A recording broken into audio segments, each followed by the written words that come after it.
Albert Einstein quotes about imagination, creativity, music, being against authority. I am enough of an artist to draw freely upon my imagination. This delicate little plant curiosity, aside from stimulation, stands mainly in need of freedom. I never made one of my discoveries through the process of rational thinking. True art is characterized by an irresistible urge in the creative artist.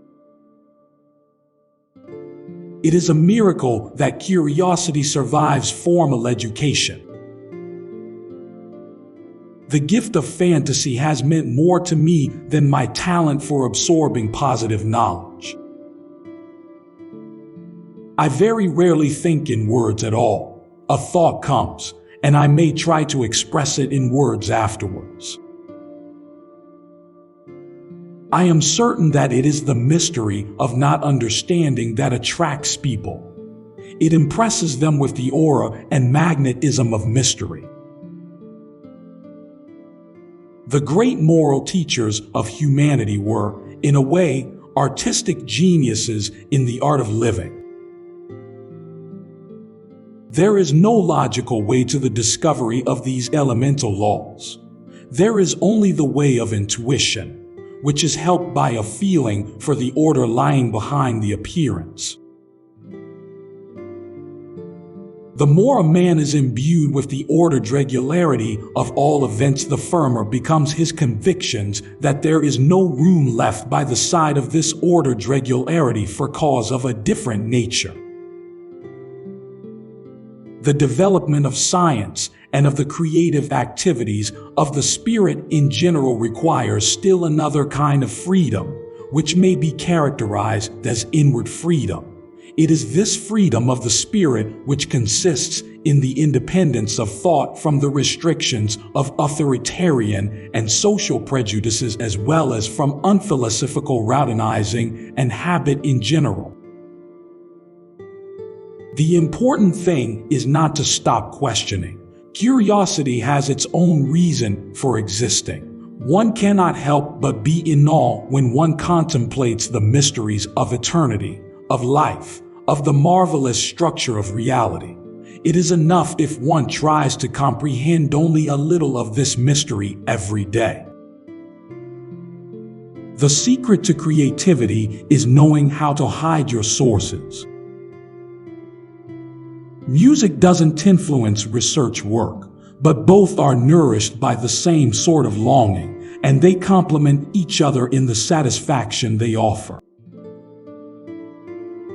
As to Schubert, I have only this to say: play the music, love, and keep your mouth shut. This is what I have to say about Bach's life and work. Listen, play, love, revere, and keep your mouth shut. Mozart's music is so pure and beautiful that I see it as a reflection of the inner beauty of the universe.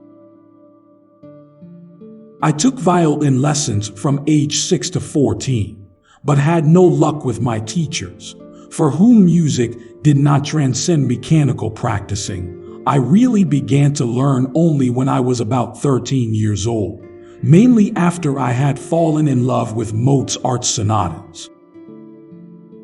Logic will get you from A to B. Imagination will take you everywhere. Without creative personalities able to think and judge independently, the upward development of society is as unthinkable as the development of the individual personality without the nourishing soil of the community. A big fat book full of colored drawings by Japanese children lies always on my table. A country becomes really a soul only in consciously serving the intellectual life. The theme that I recognize in Galileo's work is the passionate fight against any kind of dogma based on authority. Suspicion against every kind of authority grew out of this experience, an attitude which has never again left me.